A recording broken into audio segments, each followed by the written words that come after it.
Mafia अपराधियों को लेकर योगी सरकार का बड़ा फैसला।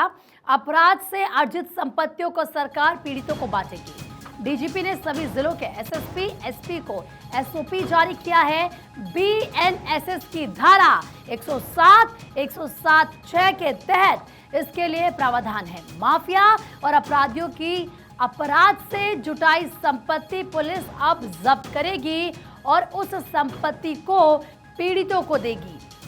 बाकायदा इसको लेकर एसओपी भी जारी किया गया है। नीलेश चौहान जरा बातचीत के लिए हमारे सहयोगी इस वक्त जुड़ चुके हैं हमारे साथ। नीलेश, जो सरकार का ये फैसला है कि अपराध से अर्जित जो संपत्ति है अपराधियों की, उसको अब पीड़ितों को बांटेगी सरकार, इसको लेकर क्या जानकारी?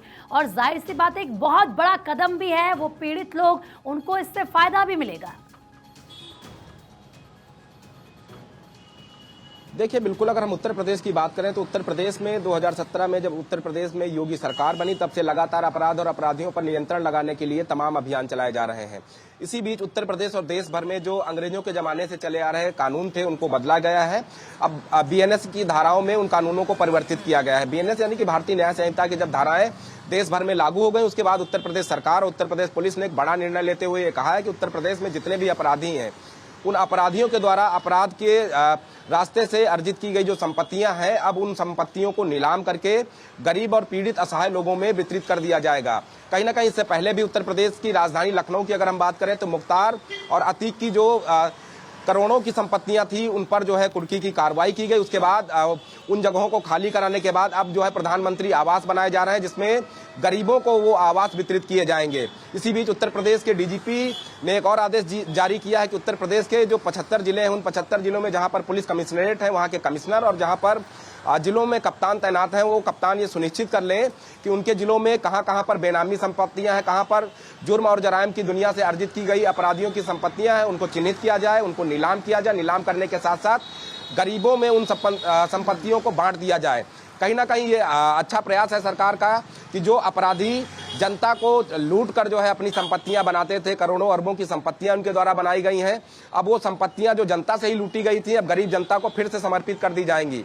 इसको लेकर एक एसओपी भी जारी कर दी गई है कि 2 माह के अंदर उत्तर प्रदेश के सभी जिलों में जिलों के अधिकारी और जिलों के कप्तान, पुलिस कमिश्नर ये सुनिश्चित करें कि उनके जिलों में कितनी संपत्तियां हैं, 2 महीने के अंदर उनको नीलाम किया जाए और जनता को समर्पित कर दिया जाए। तो ये उत्तर प्रदेश सरकार और उत्तर प्रदेश पुलिस की एक बड़ी पहल है। इससे पहले उत्तर प्रदेश के तमाम जनपदों में चाहे वो मुख्तार अंसारी की संपत्तियां रही हो, अतीक अहमद की हो, अशरफ की हो या इनके सहयोगियों की संपत्तियां रही हो, कानपुर में विकास दुबे की संपत्तियां रही, उन सभी संपत्तियों पर या तो बुलडोजर की कार्रवाई हुई है या तो कुर्क करने की कार्रवाई उत्तर प्रदेश सरकार के निर्देश पर उत्तर प्रदेश पुलिस ने की है। एक तरफ तो जो पीड़ित लोग हैं जाहिर सी बात है उनको इससे राहत मिलेगी क्योंकि उस संपत्ति उनमें बांटी जाएगी।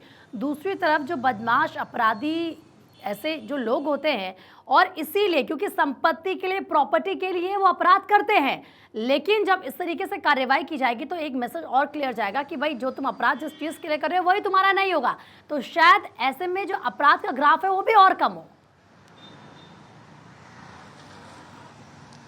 देखिए, बिल्कुल जब इस तरीके की कार्रवाइयां उत्तर प्रदेश में होंगी तो जाहिर सी बात है कि अपराधियों के मन में एक भय का माहौल बनेगा कि जिन संपत्तियों को उन्होंने लोगों को कट्टे के दम पर धमकाकर कौड़ी के दामों में लिखवाया था वो संपत्तियां सरकार कुर्क करेगी। कुर्क करने के बाद फिर उन्हीं पीड़ितों को सौंप दी जाएगी। यानी कि शहर में रहने वाले या गांव क्षेत्र में रहने वाले जो गरीब पीड़ित असहाय जो गरीबी रेखा से नीचे जीवन यापन कर रहे हैं उन लोगों को इन संपत्तियों में हिस्सा दिया जाएगा। और शहरी इलाकों की बात करें तो शहरी इलाकों में जो अपराधियों की संपत्तियां हैं जो सरकार और पुलिस के द्वारा कुर्क की जाएंगी, नीलाम की जाएंगी, उन जगहों पर प्रधानमंत्री आवास योजना के तहत फ्लैट बनाए जाएंगे। उन फ्लैटों को गरीब लोगों को दिया जाएगा, जिससे एक संदेश साफ है कि उत्तर प्रदेश सरकार अपना एक संदेश अपराधियों को देना चाहती है कि अगर उत्तर प्रदेश में आपको रहना है तो अपराध से दूर दूर तक नाता आपको तोड़ना पड़ेगा। अगर अपराध के साथ आप जुड़े रहते हैं, अपराध की दुनिया से संपत्तियों को बनाते हैं तो ऐसे में उन संपत्तियों पर अधिकार आपका नहीं होगा। उत्तर प्रदेश सरकार उन संपत्तियों को नीलाम करेगी। जो वाकई में उन संपत्तियों के हकदार होंगे उन लोगों को, उन पीड़ित परिवारों को, उन गरीब लोगों को, मजदूरों को उन संपत्तियों को सौंपा जाएगा।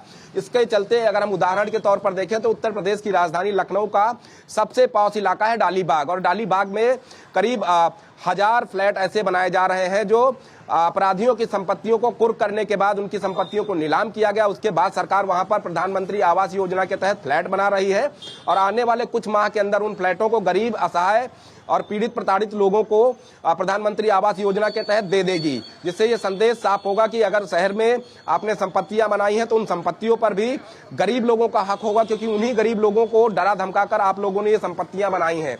तो ऐसे में बीएनएस की जो धारा 107 है उसके तहत ये बड़ी कार्रवाई उत्तर प्रदेश के 75 जिलों में देखने को मिलेगी। फिलहाल देखना होगा कि उत्तर प्रदेश के कौन कौन से ऐसे बड़े माफिया हैं जिनकी करोड़ों अरबों की संपत्तियां शहरों में है, ग्रामीण इलाकों में है, उन पर कब तक इस तरीके का एक्शन लिया जाता है।